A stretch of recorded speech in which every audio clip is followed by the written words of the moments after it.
L'Afrique, malheureusement, a raté l'ère de l'industrialisation. Aujourd'hui, elle est face à de nouveaux challenges qu'il faudrait qu'elle puisse réussir. L'un d'entre eux, c'est celui de l'intelligence artificielle et de la robotique. Malheureusement, sur le continent, les efforts ne sont pas suffisants pour permettre aux jeunes qui pourraient s'intéresser à ce type de technologie de pouvoir avancer. Et pourtant, malgré des moyens rudimentaires, des jeunes se battent sur le continent pour faire des choses prodigieuses. Aujourd'hui, je suis allé à la rencontre de l'un d'entre eux. On est dans sa maison aujourd'hui, en famille, qui a accepté de nous ouvrir ses portes pour nous parler de son projet. On va parler avec Bamba aujourd'hui. Certains d'entre vous le connaissent peut-être. Il est passé à la télévision, notamment à BBC, média par lequel, personnellement, je l'ai découvert et beaucoup d'entre vous l'ont découvert. Et il va nous parler de sa passion pour la robotique, sa passion pour l'intelligence artificielle. Qu'est-ce qui le pousse, malgré la faiblesse des moyens qu'il a autour de lui, à continuer de croire en ses rêves. Et surtout, vous allez vous rendre compte que il est possible d'aider ce genre de jeunes à rêver plus grand. Et je compte vraiment sur votre solidarité pour pouvoir l'aider parce qu'à la fin de la vidéo, il va nous partager les quelques besoins de matériel qu'il a pour qu'on puisse nous aussi l'aider à pouvoir aller un peu plus loin dans son projet. Vous savez, on a pas mal de talents sur le continent. Le problème, c'est qu'on les perd. On a pas mal de talents sur le continent. Le problème, c'est que jamais ils ne parviennent réellement à développer leurs aptitudes. Et si de temps en temps, la communauté pouvait, elle aussi, à son niveau, s'unir pour permettre à un jeune de rêver, d'aller un peu plus loin, ce serait déjà mieux que rien. Et il y a eu un seul Einstein dans le monde, vous savez. Et beaucoup de gens disent que le prochain Einstein sera africain. Mais comment est-ce qu'on va le découvrir? Comment est-ce qu'on va le soutenir? Comment est-ce qu'il va pouvoir aller un peu plus loin? Donc, suivez la vidéo, vous allez comprendre son parcours, voir ce qu'il parvient à réaliser aujourd'hui, quels sont ses projets demain et comment est-ce que vous, à votre niveau, vous pouvez peut-être intervenir pour qu'il soit connu. Regardez la vidéo jusqu'à la fin, c'est super important. Partagez-la massivement parce que là aussi, on ne sait pas sur qui elle va tomber. Des gens très puissants suivent cette chaîne, des autorités suivent cette chaîne, donc partagez la vidéo et puis certains d'entre vous connaissent simplement des personnes qui sont haut placées et qui peuvent réellement soutenir ce type d'initiative. Et si vous, à votre niveau, vous connaissez d'autres jeunes aussi qui ont ce type de profil, écoutez la vidéo parce qu'à la fin, je vous dis comment faire pour nous mettre en relation avec eux, pour qu'eux aussi puissent passer sur la chaîne, pour nous partager leur passion et voir comment est-ce que la communauté peut leur venir en aide. Je suis très touché par son histoire et j'espère qu'elle vous touchera aussi et qu'elle vous permettra de réaliser que c'est avec de petits pas que l'on finit par construire de grands édifices. Donc, sans plus tarder, on va aller rejoindre Baba. Si vous êtes nouveau ici, n'hésitez pas à vous abonner, à activer la cloche des notifications pour ne rater aucune de nos vidéos parce qu'ici, on est sur une chaîne business et on est pour la promotion du continent africain au travers d'initiatives concrètes. Et je suis très intéressé justement par des initiatives comme celle de ce jeune homme qui a commencé à s'ébattre par lui-même. Et si on peut l'aider, comme je disais tantôt, à aller un peu plus loin, ce n'est que pur régal. Donc sans plus tarder, on va le rejoindre pour passer à l'interview. N'hésitez pas dans les commentaires à me dire ce que vous pensez de son projet, à partager la vidéo, comme j'ai dit, à commenter et à le suivre aussi sur les réseaux parce qu'une fois qu'on aura financé le matériel dont il a besoin, il faut qu'on le suive pour l'encourager, pour voir vers où il va aller au fur et à mesure du temps. Je ne vous en dis pas plus. Allons rejoindre Bamba.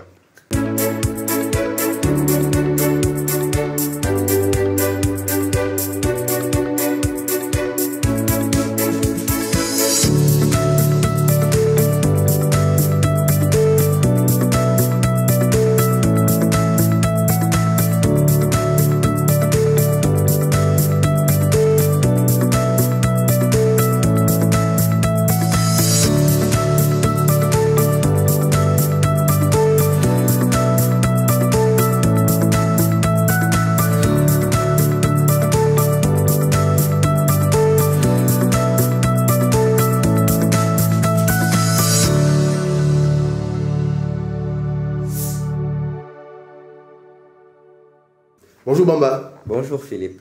Merci beaucoup d'avoir accepté de te prêter à l'exercice de l'interview pour nous parler un tout petit peu de ton parcours. Est-ce que tu peux te présenter déjà pour ceux et celles qui ne te connaissent pas encore? Bonjour à tous et à toutes. Je m'appelle Cheikhou Bamba Diaby, j'ai 16 ans. Je suis sénégalais et j'adore tout ce qui est robotique et intelligence artificielle, tout ce qui touche à la technologie, j'adore. D'accord, super.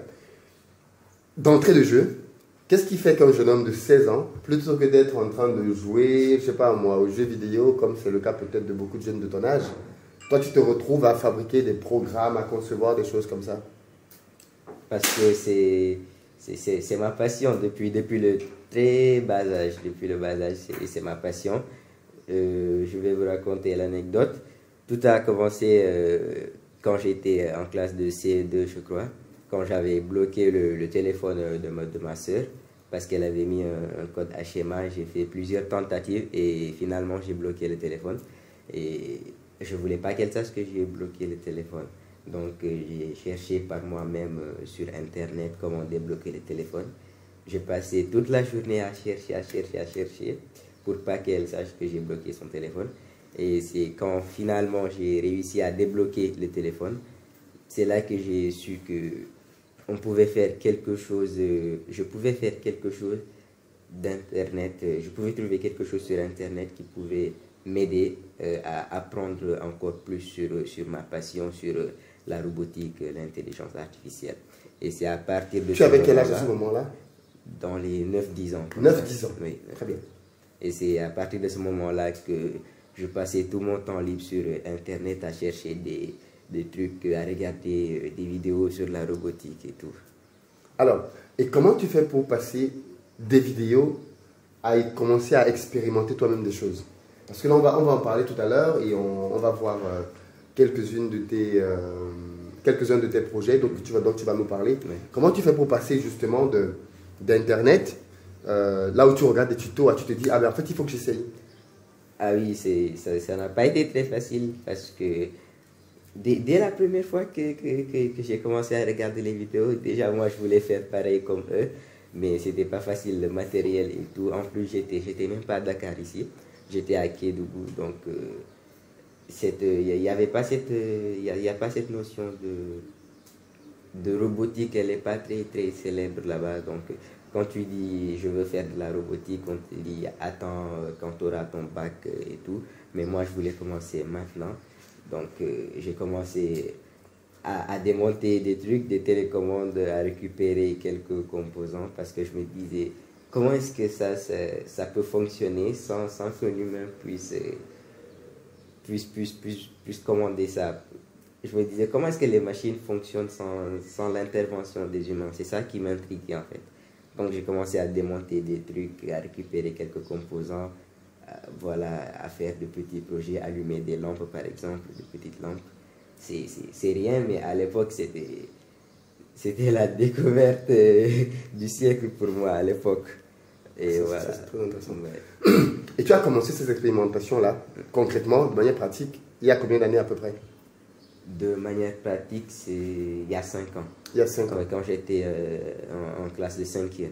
En 5e, tu as commencé? Oui, en 5e, parce que c'est en 5e que je suis venu à Dakar en fait. C'est en 5e que j'ai quitté Kédougou. Quand j'ai eu mon entrée en 6e. Non, quand j'ai passé la 6e, oui, je suis venu à Dakar pour faire la 5e. J'ai rencontré ici un camarade de classe. Lui aussi, il était passionné de tout ce qui était technologie et tout. Donc, il y a eu... voilà, ensemble, vous avez commencé à travailler? À travailler ensemble, il y a eu plus d'enthousiasme. On démontait les choses ensemble, on prenait de petits moteurs, on enlevait les batteries de nos téléphones, on mettait les pattes des moteurs sur les batteries et le fait que le moteur tourne là, c'était un truc magique. Et voilà, on a commencé comme ça à démonter des trucs un peu partout jusqu'en classe de 3e. Ensuite, lui, il a eu le concours pour l'école d'excellence de Diourbel. Et voilà, on s'est séparés. Moi, je suis allé à Seyd Nourou. Mais j'ai continué à faire mes petits projets par-ci, par-là, avec des matériels de récupération. Et quand j'ai vu que ça commençait à devenir sérieux, quand j'avais des projets sérieux, je piochais parfois dans mon argent de poche pour acheter des capteurs, qui doivent impérativement être dans le projet. D'accord, donc il y a eu cette partie sacrificielle dès que tu as un peu d'argent, plutôt que d'aller t'acheter des gadgets, tu le remettais toi-même pour essayer de faire davantage d'expérience. Oui, au début, oui. Au début, je disais même à ma mère que c'est mon ami qui me les a offerts parce que si je lui disais que j'ai pris mon argent de poche pour acheter un fer à souder ou un truc comme ça en classe de 5e, elle allait dire que c'est du gâchis. Ouais, elle n'allait pas comprendre. Elle n'allait pas comprendre. Et c'est quand ça a commencé à devenir un peu sérieux que voilà. Parlons un tout petit peu d'intelligence artificielle. Là, tu as commencé à décrire un tout petit peu quelques projets, mais la robotique, l'intelligence artificielle, qu'est-ce que c'est? La robotique, et pourquoi est-ce que, d'après toi, c'est important qu'on s'intéresse à ça en Afrique? la robotique et l'intelligence artificielle, c'est déjà pour l'objectif premier, c'est de faciliter notre vie, en fait, l'intelligence artificielle. Par exemple, il y a Amazon qui a commencé à livrer avec les drones. Donc ça, déjà, on a un gain de temps. Un gain de temps énorme. Oui, un gain de temps énorme. Et au lieu de prendre des voitures ou des motos pour livrer, on peut livrer directement avec les drones. Là, on gagne énormément de temps et on peut, même pas pour les livraisons, on peut aussi utiliser la robotique dans la médecine, par exemple. On peut aussi utiliser la robotique partout. C'est pour faciliter notre vie, en fait, pour réduire le temps et consacrer notre temps à des choses beaucoup plus utiles que l'on peut faire et laisser les petites tâches aux robots et tout. Alors aujourd'hui aux États-Unis, en Europe, un peu partout, c'est la bataille à l'intelligence artificielle. Tous les pays industrialisés dans le monde se battent pour essayer chacun d'être le plus rapide parce que on sait que le monde de demain, c'est le monde des machines. D'ailleurs, il y a des études qui ont démontré qu'à partir de 2030, je pense, à peu près 85% des métiers qui existent aujourd'hui vont disparaître. Parce que les robots, parce que l'intelligence artificielle sera de plus en plus présente. Des métiers comme secrétaire, assistant, comptable, beaucoup de ces métiers-là vont complètement disparaître. Parce que les robots vont remplacer l'être humain.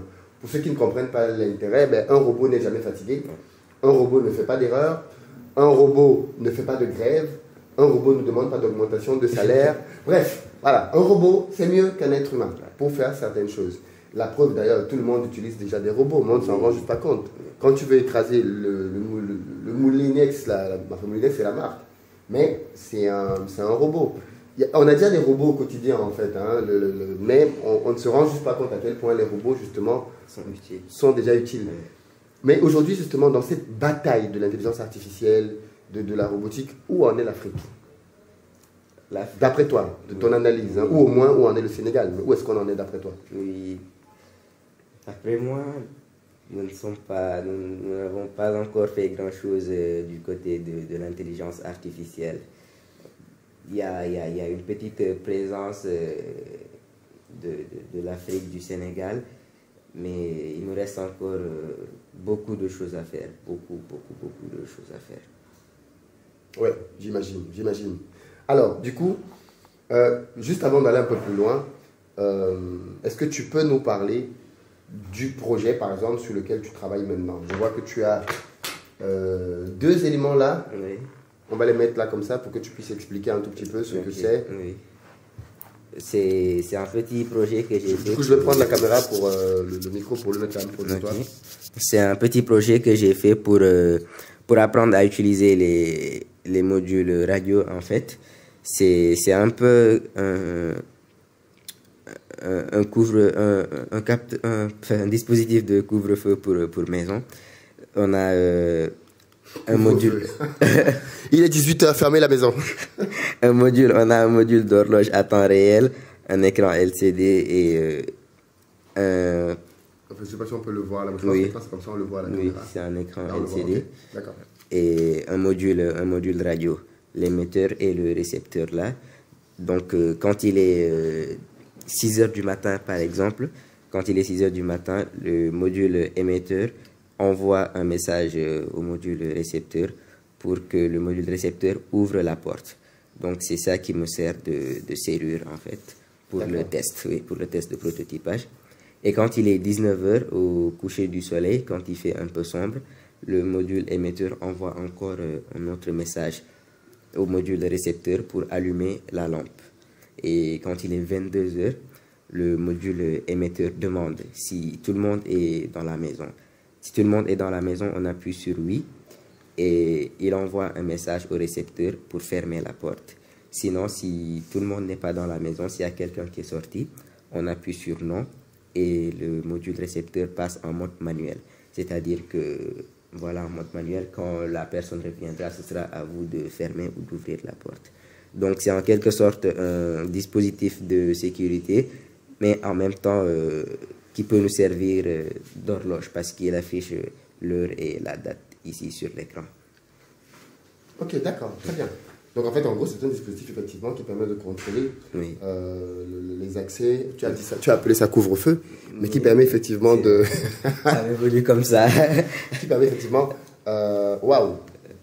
Et ça, tu l'as fait tout seul? Oui, je l'ai fait tout seul. Parce que à chaque fois avant de me coucher, ma mère me demande d'aller vérifier si la porte de la maison a été fermée à clé ou pas.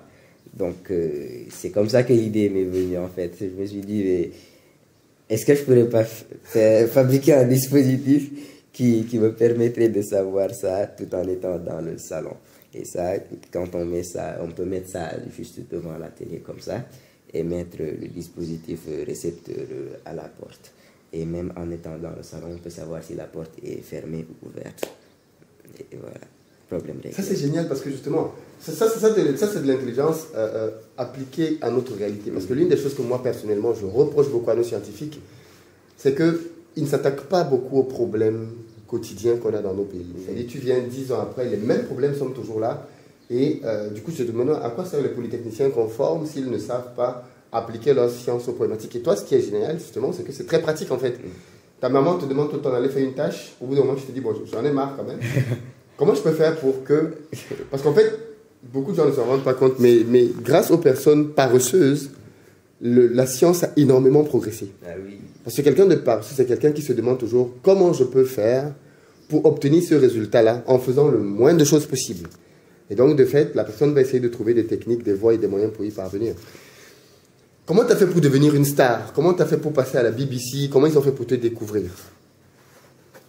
Ah, ça, je sais pas. Moi, je fais mes petits projets comme d'habitude dans ma chambre. Et voilà. Avant, j'ai publié mes petites vidéos sur ma story WhatsApp. Donc, il y avait mes amis qui ripostaient un peu. Donc, voilà. Après, il y a un de mes cousins qui a vu mes travaux. Il s'est dit, waouh, c'est vraiment super ce que tu fais. Et il m'a mis en contact avec un de ses collègues qui travaille à la BBC. Et on a discuté, il est venu à la maison. Et voilà, je lui ai montré ce que je faisais et on a fait le reportage. Et voilà, c'est parti. Waouh, waouh. Ok, mais l'interview à la BBC t'a donné de la visibilité. Oui. Est-ce que suite à ça, tu as été contacté par d'autres personnes hors des médias? Est-ce que tu as été contacté par les autorités sénégalaises? Est-ce que des investisseurs? Est-ce que d'autres personnes de cet environnement-là t'ont contacté pour connaître tes besoins et voir comment ils pouvaient t'aider? Des autorités, non, je n'ai été contacté par aucune autorité, sauf si j'ai été contacté par monsieur Moustapha Guirassi, qui est le député de Kédougou, qui est aussi mon oncle. Donc, à part lui, non, je n'ai été contacté par aucune autorité. D'accord. Aujourd'hui, on voit bien que tu travailles avec des moyens vraiment rudimentaires, hein, vraiment des moyens rudimentaires. Demain, tu es en classe de première, on ne l'a pas dit, mais tu vas avoir ton bac l'année prochaine, je te le souhaite. Et à la suite de ça, qu'est-ce que tu comptes faire? Je compte poursuivre mes études supérieures qui seront sûrement orientées vers l'intelligence artificielle, qui serait voilà, une suite à ma passion. Essayer d'approfondir encore mes connaissances pour pouvoir réaliser de plus grandes choses. Est-ce qu'il y a des suites d'études pour toi à Dakar? Est-ce qu'il y a des écoles d'ingénieurs qui forment à l'intelligence artificielle? Des écoles je ne sais pas. Des écoles d'ingénieurs, il y en a sûrement, mais des écoles d'ingénieurs qualifiées en intelligence artificielle et tout, là, je ne pense pas. Je ne pense pas. Donc forcément, tu es appelé à devoir quitter le pays pour aller étudier à l'étranger. Oui, si je trouve une école, une très bonne école à l'étranger qui m'accepte, oui, évidemment que j'irai là-bas pour me perfectionner. Mais est-ce qu'aujourd'hui, ta famille, toi, vous avez les moyens pour faire ça? Là, je ne crois pas, non, parce que les études déjà à l'étranger, déjà, c'est pas rien. Et les études en intelligence artificielle à l'étranger encore, je pense que c'est encore beaucoup plus cher. Ça demande quand même pas mal de moyens. Ouais. Ok. Non, mais j'imagine, hein, le drame, l'une des choses que l'on peut admirer dans les sociétés occidentales, mine de rien, c'est qu'elles sont constituées de telle sorte que quand quelqu'un a un talent, il est facile de les détecter. Parce que dès petit, on fait que les enfants puissent faire des activités, foot, basket, handball, volleyball. À l'école, on les met dans des classes dans lesquelles on peut voir s'ils sont doués en chimie, en physique, en robotique. Et donc très tôt, on sait déceler les talents et on sait les suivre par la suite. C'est pour ça que vous allez vous rendre compte que quand on fait par exemple des reportages sur des footballeurs, on te montre comment est-ce qu'il jouait quand il avait 8 ans. Oui. Et donc tu vois bien qu'en fait, on le suit depuis très petit. Le drame de notre continent, c'est qu'on... Moi, je trouve que l'un des plus gros drames de l'Afrique, c'est que l'Afrique ne sait pas identifier ses talents. C'est-à-dire que, moi je dis toujours qu'en Afrique, on a eu des Mozart, des Beethoven, qui sont morts sans jamais voir un piano. On a eu des Picasso qui sont morts sans jamais avoir vu un tableau pour peindre quoi que ce soit. Parce qu'ils n'ont jamais eu la possibilité d'exprimer leurs dons et leurs talents. Et ce que je trouve donc bien avec Internet, c'est qu'au final, on commence quand même, grâce à Internet, à voir que des gens comme toi, qui finalement se sont battus avec leurs armes pour pouvoir faire quelque chose, en sont arrivés à des stades aujourd'hui là où ils ont commencé à avoir un peu de visibilité.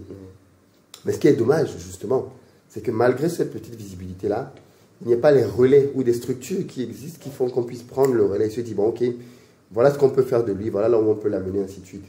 Et j'espère qu'au travers de cette interview, elle se permettra finalement que tu aies un relais par lequel des gens vont te découvrir et des gens vont vouloir te soutenir pour te permettre d'aller un peu plus loin dans ton aventure. Mais pas que toi, parce que je pense qu'il est super important que l'on comprenne bien qu'aujourd'hui, le gros combat qui se mène dans le monde entier, c'est le combat des cerveaux. Et malheureusement, les Africains perdent très facilement leur cerveau. On appelle ça la fuite des cerveaux. J'aime bien souvent rappeler que l'esclavage, c'était la perte des talents du continent africain. On venait et on les capturait de force, et on les faisait sortir. Aujourd'hui, nos talents s'en vont et ils s'en vont d'eux-mêmes.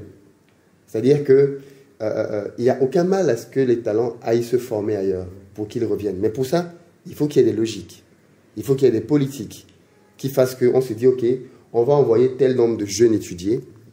Quand ils vont avoir des diplômes, on va les ramener au pays parce qu'ils auront appris des domaines stratégiques qui vont pouvoir nous permettre de nous développer. Toi, je ne sais pas quelle est ta démarche, mais est-ce que tu te sens porté par l'envie de revenir travailler ici pour faire avancer les choses de demain? Oui, pourquoi pas, pourquoi pas.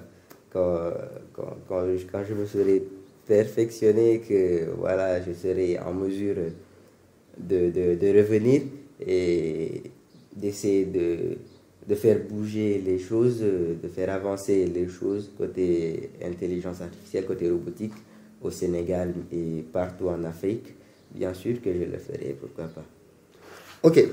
Alors, j'ai commencé à le dire au début, tu as quelques besoins aujourd'hui pour pouvoir aller un peu plus loin dans ton travail. Est-ce que tu peux nous en parler un tout petit peu? De quel matériel tu as besoin et qu'est-ce que ça va t'aider à faire? Le premier sur ma liste, c'est une imprimante 3D. J'ai besoin d'une imprimante 3D pour que mes projets ressemblent à des trucs finis, parce que là, c'est juste un prototype. On ne peut pas présenter ça comme ça à des gens. On ne peut pas utiliser ça comme ça, même si ça marche, parce que tout est en l'air, rien n'est ordonné. Mais avec une imprimante 3D, je pourrais modéliser une petite boîte pour bien emboîter, mettre tous les composants à leur place, les boutons à leur place, pour que ça puisse ressembler à un produit fini, par exemple. Donc voilà, c'est ça le premier truc sur ma liste. Et ensuite, le second truc, c'est un ordinateur, un bon PC. J'en ai, mais un plus... Il est de Mathusalem, ton PC, quand même, tu vois. Ah oui. Donc, si tu as un PC plus puissant et plus performant, il va te permettre de travailler plus rapidement et d'avoir de meilleures performances dans ton travail. Exactement. Donc, une imprimante 3D, un bon ordinateur. Oui, un bon ordinateur. Et après, le reste des composants, ça dépend du projet. Je ne peux pas dire, par exemple, je veux un écran LCD.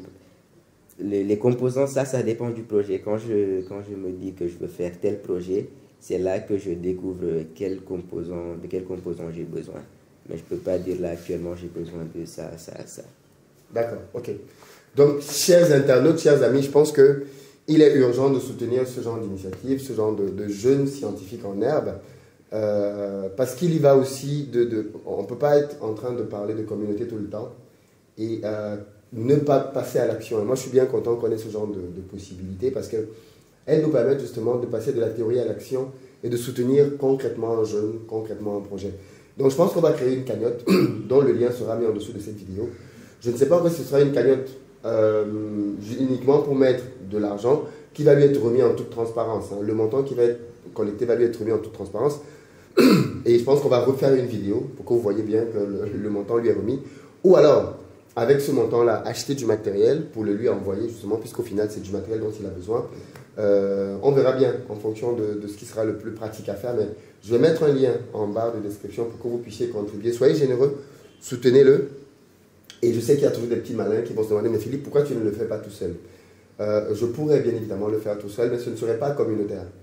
Et je pense qu'il est super important que l'on apprenne justement de manière communautaire à soutenir des initiatives et pas laisser ça à ceux qui ont supposément plus d'argent. Parce que sinon, on ne bâtit rien de communautaire justement. L'intérêt, c'est que ce soit ensemble, que chacun, avec les petits moyens ou les grands moyens des uns ou des autres, que l'on se mette ensemble pour pouvoir soutenir. Et c'est ce qui, en fait, s'appelle communautaire, quoi. C'est quand plusieurs personnes se réunissent pour pouvoir permettre à ce genre d'initiative de voir le jour. Et moi, je suis très intéressé. De toute façon, vous le savez bien, hein, moi, je suis ingénieur industriel à la base. Et je sais quelle est la bataille de la science en Afrique. C'est une bataille pour le moment qu'on est en train de perdre. Parce qu'on n'investit pas, du moins nos gouvernements, parce que c'est aussi une partie de leur travail, n'investissent pas dans la science comme il faut. Les milliardaires africains n'investissent pas dans la recherche comme il faut. Mais c'est à nous, la communauté, de voir avec nos moyens ce que l'on peut faire pour permettre à des jeunes comme ceux-là de continuer de rêver. De continuer de rêver et de croire qu'ils peuvent faire des choses intéressantes. Aujourd'hui, il a fait ce qu'il a pu par lui-même jusqu'à pouvoir créer ce type de système de sécurité pratique. Donnons-lui la possibilité de rêver plus grand, donnons-lui la possibilité d'aller un peu plus loin, de construire des choses, partager massivement la vidéo. Je sais qu'il y a dans cette chaîne des ministres qui la suivent, dans cette chaîne des députés qui la suivent, dans cette chaîne des multimilliardaires qui la suivent. Partagez massivement la vidéo pour qu'elle arrive aux oreilles et aux yeux du maximum de personnes possible, pour qu'elle ait de l'impact et qu'elle lui permette d'aller un peu plus loin. Et je pense que si on a ce type de réussite-là, croyez-moi, ça va nous permettre d'aller chercher d'autres jeunes comme ça en herbe. Et pourquoi pas financer un jeune comme ça avec des cagnottes, un par mois? Ça, je veux dire, c'est pas grand-chose. Si chaque personne met une petite somme, celle qu'il peut, 1 euro, 5 euros, 10 euros, vu le nombre qu'on est, ma foi, on peut même financer ses études au MIT jusqu'à ce qu'il ait complètement terminé ses études et qu'il commence à travailler, quoi. Et ça, c'est aussi comme ça que je pense qu'on va combattre avec nos armes. Il y a des choses que nos gouvernants doivent faire et des choses que nous, en tant que communauté, on peut faire. Donc, merci beaucoup de ta simplicité, de ton ouverture. Ta maman nous a ouvert les portes pour pouvoir nous permettre d'échanger avec toi. Et ça se voit que tu es passionné quand tu parles, ça se voit que tu aimes ça, ça se voit que tu te projettes dans ça. Et le petit effort, parce que je sais, on va le faire, ne t'inquiète pas, on va le faire. Et, tu auras ton matériel. La vidéo, je vais essayer de la publier assez rapidement pour que les gens puissent commencer à participer. Et je pense que sous 1 mois peut-être maximum, on va collecter la somme. Et une fois qu'on l'aura collecté, on va acheter le matériel. Bon, de toute façon, on va faire une émission en direct, hein, je pense. Okay. On va acheter le matériel et on va te l'envoyer. Et on va te suivre maintenant. Hein. Tu es sur Instagram. Oui, je suis sur Instagram. C'est quoi ton nom sur Instagram? Comment on fait pour te follow? Parce que les gens, une fois que tu auras eu les équipements, ils vont vouloir voir maintenant qu'est-ce qu'il fait avec. Oui, Bamba, Diaby. Bamba, oui. Diaby. On va l'écrire. Bamba, Diaby. Oui. Et on va mettre ça aussi dans la barre de description. Comme ça, vous allez pouvoir aller le suivre aussi sur Instagram. Suivez-nous aussi sur Instagram, d'ailleurs. Investir au pays. Et merci beaucoup, Bamba. On te souhaite beaucoup de courage. Est-ce que tu veux dire quelque chose pour conclure? Merci à vous. C'est très gentil de votre part voilà, de m'avoir proposé cette interview. Merci à vous. Et merci à tous les internautes Voilà. Merci. De rien. C'est pas grand-chose. Hein. C'est juste pour t'aider à passer à l'étape supérieure. Je connais un peu ma communauté, donc je suis quasi certain qu'on va le faire. Oui. Et tu vas être bien heureux d'avoir ton matériel par la suite. Par contre, maintenant, on va te suivre. Oui. Tu vois, on va te suivre et on veut voir ce que tu vas continuer de produire. Et les étapes d'après, on va voir. Quoi. Si après, tu as des projets, des trucs que tu veux mettre sur pied parce que tu penses que ce sont des solutions pratiques qui vont aider les gens en Afrique, n'hésite pas. N'hésite vraiment pas. Si demain, tu as besoin d'investisseurs pour pouvoir multiplier tes trucs, on sera en contact, tu m'en parles et pourquoi pas faire que des gens puissent prendre des parts, t'aider à créer une société, prendre des parts avec toi pour que ça commence à se développer. Quoi. Mais il faut que tu rêves grand et que l'argent ne soit plus un problème. Quoi. Mais plutôt que tu puisses exprimer pleinement ton talent et ton génie. Et si vous êtes comme Bamba, ou alors si vous avez des frères, des sœurs, des génies, parce qu'on en a plein en Afrique qui sont cachés, que personne ne connaît, ben écrivez-nous à contact@investiraupais.com, contact@investiraupais.com. Vous nous en parlez, vous nous décrivez ce que les personnes de votre famille font. Et quand on viendra dans votre pays, on va leur faire des vidéos, on va montrer au monde ce qu'ils font. Et bien évidemment, les gens vont pouvoir aussi s'intéresser, s'abonner, suivre et aller plus loin. Une fois de plus, merci. Merci à très vous. Bonne journée, très bonne suite à toi et à très bientôt. Merci à vous. Ciao, ciao. Donc tu peux arrêter.